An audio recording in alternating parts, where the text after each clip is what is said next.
Does stem cell differentiation really matter in regenerative medicine? Does somebody want to say yes or no, maybe, could be? Yes.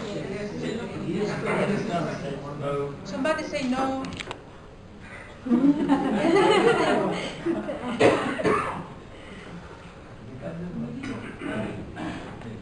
After going through your different papers and like all this week, I would I like to show this slide that represents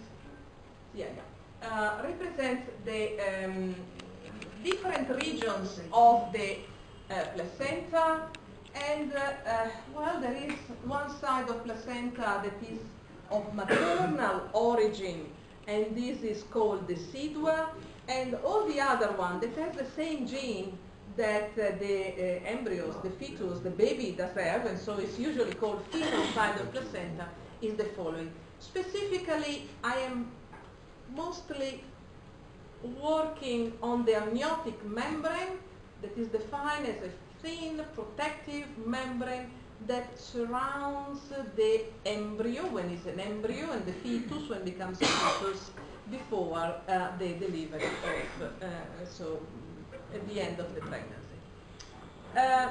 The structure is important because I hope that some of you will start to work, maybe somebody in the membrane, but some with a certain type of cells or not the other, or the other.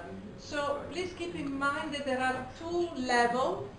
One is the epithelial and one is the mesenchymal, the stromal layer.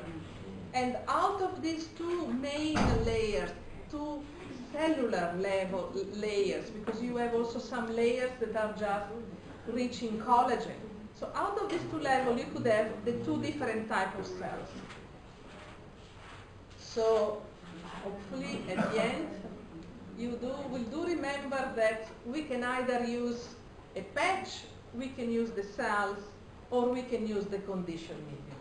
So I expect to see out of these institutes, laboratories that I've, hospital that I've been able to see during this week, many findings using this cell type, or using the membrane, or using the membrane and condition medium. There is not one that is better than the other one, I think. I think there is one better than the other one for the application.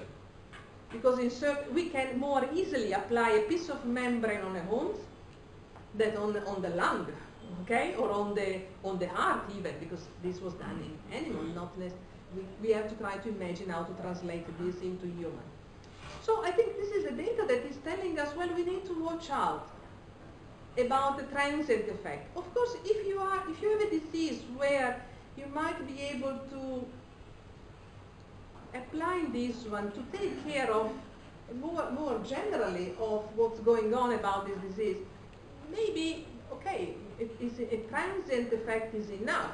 In some other diseases, it might not be enough. So just have to know. So it's a point to consider. So till the presentation of yesterday was amnion doing the best and here and there. So yeah, but let's also consider that we might have transient effects. So it depends again what we are studying, which is the model of the study or of the disease, of the effects that we have observed. So reduction of the inflammation, reduction of the fibrosis, and where in certain animals we have been able to measure the functionality, we saw improvement of the functionality. So improvement for the myocardial ischemia, improvement in these animals where we induce arthritis. And as I've already shown to some of you, in the preclinical studies, many are the defects that have been studied, that goes from the lung to the pancreas, from neurological defects to autoimmune diseases.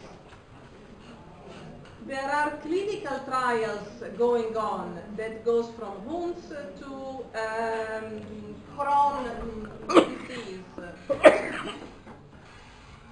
and some of these one are in phase 1, some of these one are in phase 2. And as I've already discussed with you, all these diseases have in common inflammation or dysregulation of the immune system. So starting from there, you have a disease, but you can probably find a way to make a resolution. So where I think Amnion is working is